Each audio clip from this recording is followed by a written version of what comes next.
दोस्तों नमस्कार। मैं ना सोनाचली कथा कहानी और उपन्यास की संग के साथ पुनः हाजिर हूँ। दोस्तों अब सुनिए प्रेमचंद की लिखी हुई एक कहानी बड़े घर की बेटी का वाचन मेरे अर्थात ना सोनाचली के स्वर में। बेनी माधव सिंह गौरीपुर गांव के जमींदार और नंबरदार थे। उनके पितामह किसी समय बड़े धन्य धान्य संपन्न थे। गांव में पक्का तालाब और मंदिर, जिनकी अब मरम्मत भी मुश्किल थी, उन्हीं के कीर्ति स्तंभ थे। कहते हैं इस दरवाजे पर हाथी झूमता था। अब उसकी जगह एक बूढ़ी भैंस थी, जिसके शरीर में अस्थि पंजर के सिवा और कुछ शेष न रहा था। पर दूध शायद बहुत देती थी, क्योंकि एक न एक आदमी हाड़ी लिए उसके सिर पर सवार ही रहता था। बेनी माधव सिंह अपनी आधी से अधिक संपत्ति वकीलों को भेंट कर चुके थे। उनकी वर्तमान आय 1,000 रुपये वार्षिक से अधिक न थी। ठाकुर साहब के दो बेटे थे। बड़े का नाम श्रीकंठ सिंह था। उसने बहुत दिनों के परिश्रम और उद्योग के बाद बीए की डिग्री प्राप्त की थी। अब एक दफ्तर में नौकर था। छोटा लड़का लाल बिहारी सिंह दोहरे बदन का सजीला जवान था। भरा हुआ मुखड़ा, चौड़ी छाती, भैंस का 2 सेर ताजा दूध वह उठकर सवेरे पीता था। श्रीकंठ सिंह की दशा बिल्कुल विपरीत थी। इन नेत्रप्रिय गुणों को उन्होंने बीए इन्हीं 2 अक्षरों पर न्यौछावर कर दिया था। इन 2 अक्षरों ने उनके शरीर को निर्बल और चेहरे को कांतिहीन बना दिया था। इसी से वैदिक ग्रंथों पर उनका विशेष प्रेम था। आयुर्वेदिक औषधियों पर उनका अधिक विश्वास था। शाम सवेरे से उनके कमरे से प्रायः खरल की सुरीली कर्ण मधुर ध्वनि सुनाई दिया करती थी। लाहौर और कलकत्ते के वैद्यों से बड़ी लिखा पढ़ी रहती थी। श्रीकंठ इस अंग्रेजी डिग्री के अधिपति होने पर भी अंग्रेजी सामाजिक प्रथाओं के विशेष प्रेमी न थे, बल्कि वह बहुधा बड़े जोर से उसकी निंदा और तिरस्कार किया करते थे। इससे गांव में उनका बड़ा सम्मान था। दशहरे के दिनों में वह बड़े उत्साह से रामलीला में सम्मिलित होते और स्वयं किसी न किसी पात्र का पाठ लेते थे। गौरीपुर में रामलीला के वही जन्मदाता थे। प्राचीन हिंदू सभ्यता का गुणगान उनकी धार्मिकता का प्रधान अंग था। सम्मिलित कुटुंब के तो वह एकमात्र उपासक थे। आजकल स्त्रियों को कुटुंब में मिलजुल कर रहने की जो अरुचि होती है, उसे वह जाति और देश दोनों के लिए हानिकारक समझते थे। यही कारण था कि गांव की ललनाएं उनकी निंदक थी। कोई कोई तो उन्हें अपना शत्रु समझने में भी संकोच न करती थी।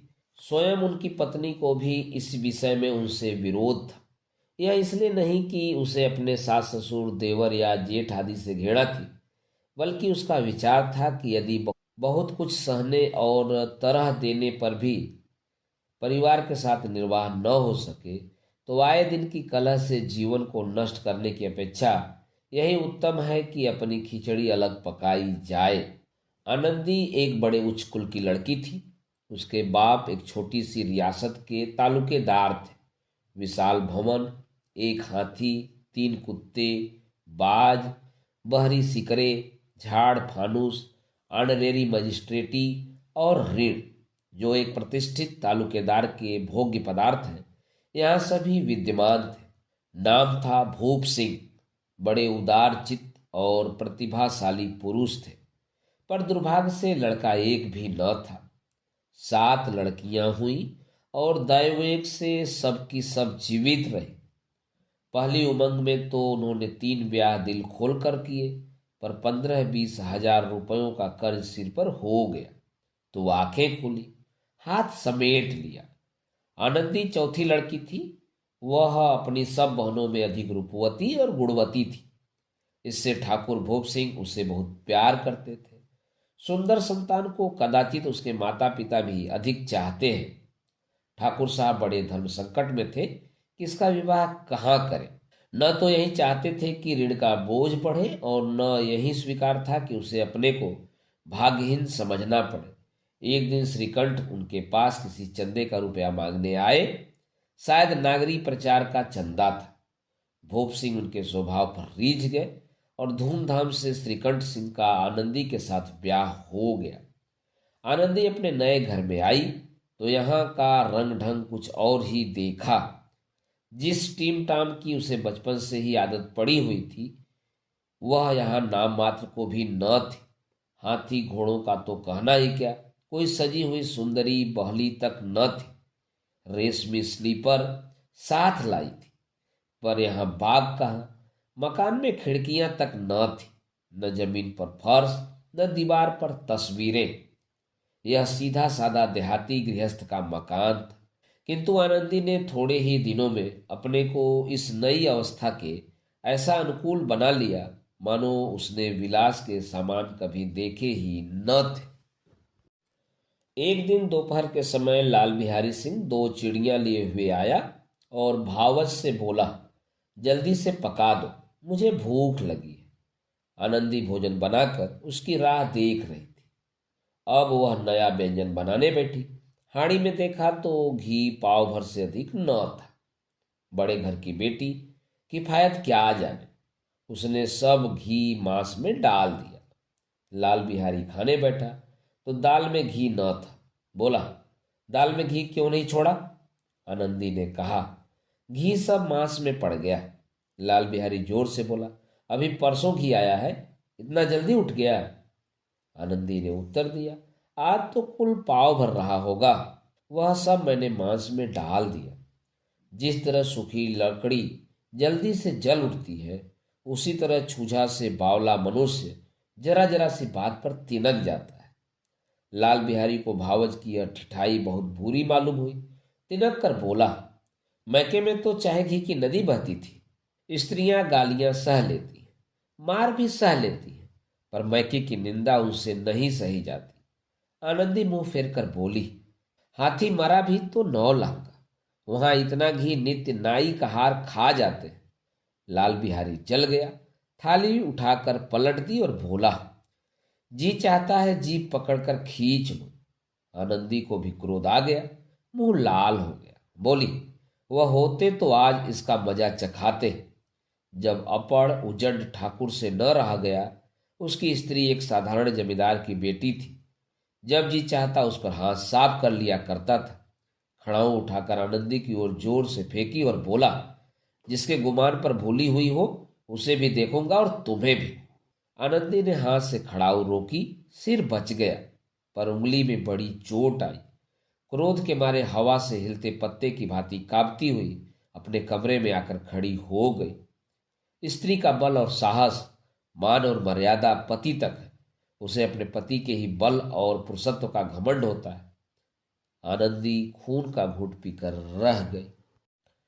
श्रीकंठ सिंह शनिवार को घर आया करते थे। बृहस्पति को यह घटना हुई थी। 2 दिन तक आनंदी कोप भवन में रही, न कुछ खाया न पिया, उनकी बाट देखती रही। अंत में शनिवार को वह नियमानुकूल संध्या समय घर आए और बाहर बैठकर कुछ इधर उधर की बातें, कुछ देश काल संबंधी समाचार तथा कुछ नए मुकदमे आदि की चर्चा करने लगे। यह वार्तालाप 10 बजे रात तक होता रहा। गांव के भद्र पुरुषों को इन बातों में ऐसा आनंद मिलता था कि खाने पीने की भी सुधि न रहती थी।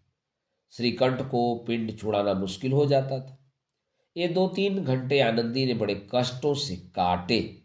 किसी तरह भोजन का समय आया, पंचायत उठी, एकांत हुआ तो लाल बिहारी ने कहा, भैया आप जरा भाभी को समझा दीजिएगा कि मुंह संभाल कर बातचीत किया करे, नहीं तो एक दिन अनर्थ हो जाएगा। बेनी माधव सिंह ने बेटे की ओर साक्षी दी, हाँ, बहु बेटियों का यह स्वभाव अच्छा नहीं है कि मर्दों के मुंह लगे। लाल बिहारी, वह बड़े घर की बेटी है तो हम भी कोई कुर्मी कहार नहीं है। श्रीकंठ ने निश्चित स्वर में पूछा, आखिर बात क्या हुई?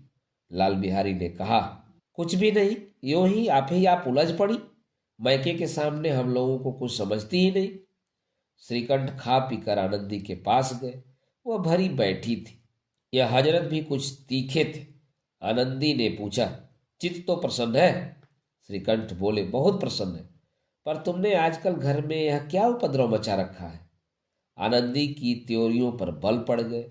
झुंझलाहट के मारे सारे बदन में ज्वाला सी दहक उठी। बोली, जिसने तुमसे यह आग लगाई है उसे पा जाऊं तो मुंह झुलसा दो। श्रीकंठ ने कहा, इतनी गर्म क्यों होती हो, बात तो कहो। आनंदी बोली, क्या कहूं, यह मेरे भाग्य का फेर है, नहीं तो गंवार छोकरा जिसको चपरासी गिरी करने का भी सहूर नहीं, मुझे खड़ाऊ से मारकर यूं न अकड़ता। श्रीकंठ बोले, यह सब हाल साफ साफ कहो तो मालूम हो, मुझे तो कुछ पता नहीं। आनंदी बोली, परसों तुम्हारे लाडले भाई ने मुझसे मांस पकाने को कहा। घी हाड़ी में पाव भर से अधिक न था। वह सब मैंने मांस में डाल दिया। जब खाने बैठा तो कहने लगा, दाल में घी क्यों नहीं है। बस इसी पर मेरे मैके को बुरा भला कहने लगा। मुझसे न रहा गया। मैंने कहा कि वहां इतना घी तो नाई का हार खा जाते हैं और किसी को जान भी नहीं पड़ता। बस इतनी सी बात पर इस अन्यायी ने मुझ पर खड़ाऊ फेंक मारी। यदि हाथ से न रोकी होती तो सिर फट जाता।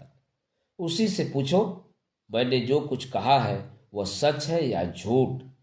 श्रीकंठ की आंखें लाल हो गई। बोले, यहां तक हो गया इस छोकरे की यह साहस। आनंदी स्त्रियों के स्वभाव अनुसार रोने लगी, क्योंकि आंसू उनकी पलकों पर रहते हैं। श्रीकंठ बड़े धैर्यवान और शांत पुरुष थे। उन्हें कदाचित ही कभी क्रोध आता था। स्त्रियों के आंसू पुरुष की क्रोधाग्नि भड़काने में तेल का काम देते हैं। रात भर करवटें बदलते रहे। उद्विग्नता के कारण पलक तक नहीं झपकी। प्रातःकाल अपने बाप के पास जाकर बोले, दादा, अब इस घर में मेरा निवाह न होगा। इस तरह की विद्रोहपूर्ण बातें कहने पर श्रीकंठ ने कितनी ही बार अपने कई मित्रों को आड़े हाथों लिया था, परंतु दुर्भाग्य आज उन्हें स्वयं ही वे बातें अपने मुंह से कहनी पड़ी।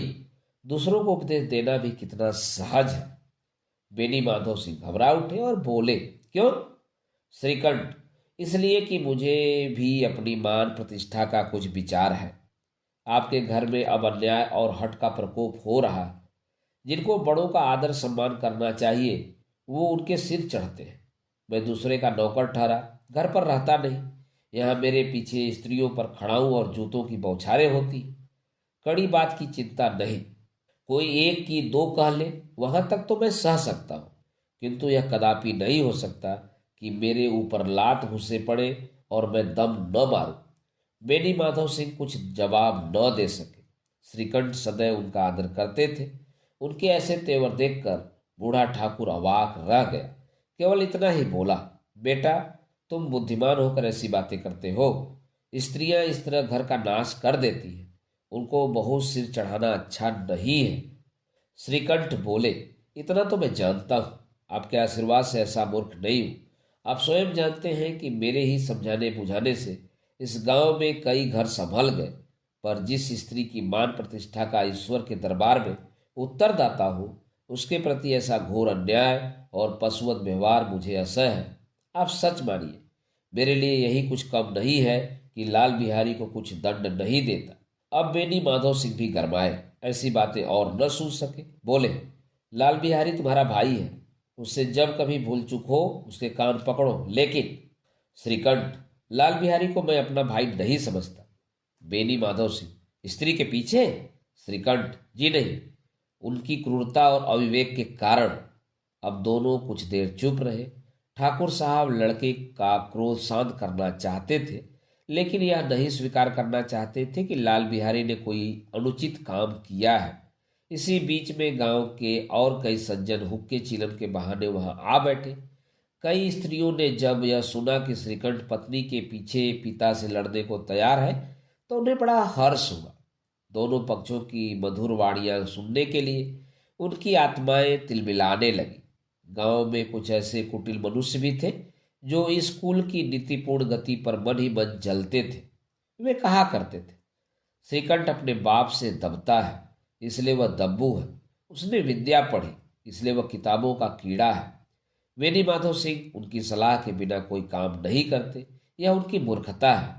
इन महानुभावों की शुभकामनाएं आज पूरी होती दिखाई दी। कोई हुक्का पीने के बहाने और कोई लगान की रसीद दिखाने आकर बैठ गया। बेनी माधव सिंह पुराने आदमी थे, इन भावों को ताड़ गए। उन्होंने निश्चय किया, चाहे कुछ भी क्यों न हो, इन द्रोहियों को ताली बजाने का अवसर न दूंगा। तुरंत कोमल शब्दों में बोले, बेटा, मैं तुमसे बाहर नहीं हूं, तुम्हारा जो जी चाहे करो, अब तो लड़के से अपराध हो गया। इलाहाबाद का अनुभव रहित झल्लाया हुआ ग्रेजुएट इस बात को न समझ सका। उसे डिबेटिंग क्लब में अपनी बात पर अड़ने की आदत थी। इन हथकंडों की उसे क्या खबर। बाप ने जिस मतलब से बात पलटी थी वह उसकी समझ में न आया। बोला, लाल बिहारी के साथ अब इस घर में नहीं रह सकता। बेनी माधव, बेटा, बुद्धिमान लोग मूर्खों की बात पर ध्यान नहीं देते। वह बेसमझ लड़का है। उससे जो कुछ भूल हुई उसे तुम बड़े होकर क्षमा करो। श्रीकंठ, उसकी इस दुष्टता को मैं कदापि नहीं सह सकता। या तो वही घर में रहेगा या मैं ही। आपको यदि वह अधिक प्यारा है तो मुझे विदा कीजिए। मैं अपना भार आप संभाल लूंगा। यदि मुझे रखना चाहते हैं तो उससे कहिए जहां चाहे चला जाए। बस यह मेरा अंतिम निश्चय है। लाल बिहारी सिंह दरवाजे की चौखट पर चुपचाप खड़े बड़े भाई की बातें सुन रहा था। वह उनका बहुत आदर करता था। उसे कभी इतना साहस न हुआ कि श्रीकंठ के सामने चारपाई पर बैठ जाए, हुक्का पी ले या पान खा ले। बाप का भी वह इतना मान न करता था। श्रीकंठ का भी उस पर हार्दिक स्नेह था। अपने होश में उन्होंने कभी उसे घुड़का तक न था। जब वह इलाहाबाद से आते तो उसके लिए कोई न कोई वस्तु अवश्य लाते। मुकदर की जोड़ी उन्होंने ही बनवा दी थी। पिछले साल जब उसने अपने से ड्योढ़े जवान को नागपंचमी के दिन दंगल में पछाड़ दिया तो उन्होंने पुलकित होकर अखाड़े में ही जाकर उसे गले लगा लिया था। 5 रुपए के पैसे लुटाए थे। ऐसे भाई के मुंह से आज ऐसी हृदय विदारक बात सुनकर लाल बिहारी को बड़ी ग्लानि हुई। वह फूट फूट कर रोने लगा। इसमें संदेह नहीं कि अपने किए पर पछता रहा था। भाई के आने से एक दिन पहले उसकी छाती धड़कती थी कि देखो भैया क्या कहते हैं। मैं उनके सम्मुख कैसे जाऊंगा, उनसे कैसे बोलूंगा, मेरी आंखें उनके सामने कैसे उठेगी। उसने समझा था कि भैया मुझे बुलाकर समझा देंगे। इस आशा के विपरीत आज उसने उन्हें निर्दयता की मूर्ति बने हुए पाया। वह मूर्ख था, परंतु उसका मन कहता था कि भैया मेरे साथ अन्याय कर रहे हैं। यदि श्रीकंठ उसे अकेले में बुलाकर दो चार बातें कह देते, इतना ही नहीं दो चार तमाचे भी लगा देते, तो कदाचित उसे इतना दुख न होता। पर भाई का यह कहना कि अब मैं इसकी सूरत नहीं देखना चाहता, लाल बिहारी से सहा न गया। वह रोता हुआ घर आया। कोठरी में जाकर कपड़े पहने, आंखें पोंछी, जिसमें कोई यह न समझे कि रोता था। तब आनंदी के द्वार पर आकर बोला, भाभी, भैया ने निश्चय किया है कि वह मेरे साथ घर में न रहेंगे। अब वह मेरा मुंह नहीं देखना चाहते, इसलिए अब मैं जाता हूं। उन्हें फिर मुंह न दिखाऊंगा। मुझसे जो कुछ अपराध हुआ उसे क्षमा करना। यह कहते कहते लाल बिहारी का गला भर आया। जिस समय लाल बिहारी सिंह सिर झुकाए आनंदी के द्वार पर खड़ा था, उसी समय श्रीकंठ सिंह भी आंखें लाल किए बाहर से आए। भाई को खड़ा देखा तो घृणा से आंखें फेर ली और कतरा कर निकल गए, मानो उसकी परछाई से दूर भागते हो। आनंदी ने लाल बिहारी की शिकायत तो की थी, लेकिन अब मन में पछता रही थी। वह स्वभाव से ही दयावती थी। उसे इसका तनिक भी ध्यान नहीं था कि बात इतनी बढ़ जाएगी। वह मन में अपने पति पर झुठला रही थी कि यह इतने गर्म क्यों होते हैं। उस पर यह भय भी लगा हुआ था कि कहीं मुझसे इलाहाबाद चलने को कहे तो कैसे क्या करूंगी। इस बीच में जब उसने लाल बिहारी को दरवाजे पर खड़े यह कहते सुना कि अब मैं जाता हूँ, मुझसे जो कुछ अपराध हुआ क्षमा करना, तो उसका रहा सहा क्रोध भी पानी हो गया। वह रोने लगी। मन का मैल धोने के लिए नयन जल से उपयुक्त और कोई वस्तु नहीं है। श्रीकंठ को देखकर आनंदी ने कहा, लाला बाहर खड़े बहुत रो रहे हैं। श्रीकंठ, तो मैं क्या करूं? आनंदी, भीतर बुला लो। मेरी जीभ में आग लगे, मैंने कहां से यह झगड़ा उठाया। श्रीकंठ, मैं न बुलाऊंगा। आनंदी, पछताओगे, उन्हें बहुत ग्लानि हो गई है। ऐसा न हो कहीं चल दे। श्रीकंठ न उठे। इतने में लाल बिहारी ने फिर कहा, भाभी, भैया से मेरा प्रणाम कह दो। वह मेरा मुंह नहीं देखना चाहते, इसलिए मैं भी अपना मुंह उन्हें न दिखाऊंगा। लाल बिहारी इतना कहकर लौट पड़ा और शीघ्रता से दरवाजे की ओर बढ़ा। अंत में आनंदी कमरे से निकली और उसका हाथ पकड़ लिया। लाल बिहारी ने पीछे फिर के देखा और आंखों में आंसू भरे बोला, मुझे जाने दो। आनंदी, कहाँ जाते हो? लाल बिहारी, जहां कोई मेरा मुंह न देखे। आनंदी, मैं न जाने दूंगी। लाल बिहारी, मैं तुम लोगों के साथ रहने योग्य नहीं हूं। आनंदी, तुम्हें मेरी सौगंध, अब एक पग भी आगे न बढ़ाना। लाल बिहारी, जब तक मुझे यह न मालूम हो जाए कि भैया का मन मेरी तरफ से साफ हो गया है, तब तक मैं इस घर में कदापि न रहूंगा। आनंदी, मैं ईश्वर को साक्षी देकर कहती हूँ कि तुम्हारी ओर से मेरे मन में तनिक भी मैल नहीं है। अब श्रीकंठ का हृदय भी पिघला। उन्होंने बाहर आकर लाल बिहारी को गले से लगा लिया। दोनों भाई खूब फूट फूट कर रोए। लाल बिहारी ने सिसकते हुए कहा, भैया, अब कभी मत कहना कि तुम्हारा मुंह न देखूंगा। इसके सिवाय आप जो दंड देंगे मैं सहर्ष स्वीकार करूंगा। श्रीकंठ ने कांपते हुए स्वर से कहा, लल्लू, इन बातों को बिल्कुल भूल जाओ। ईश्वर चाहेगा तो फिर ऐसा अवसर न आवेगा। बेनी माधव सिंह बाहर से आ रहे थे। दोनों भाइयों को गले मिलते देखकर आनंद से पुलकित हो गए। बोल उठे, बड़े घर की बेटियां ऐसी ही होती हैं, बिगड़ता हुआ काम बना लेती हैं। गांव में जिसने भी यह वृत्तांत सुना, उसी ने इन शब्दों में आनंदी की उदारता को सराहा। बड़े घर की बेटियां ऐसी ही होती हैं। दोस्तों, अभी आप सुन रहे थे प्रेमचंद की लिखी हुई कहानी बड़े घर की बेटी का वाचन मेरे अर्थात ना सुनांजलि के स्वर में। दोस्तों, और भी किस्से, कहानी और उपन्यास सुनने के लिए आप मेरे साथ जुड़े रहें। धन्यवाद।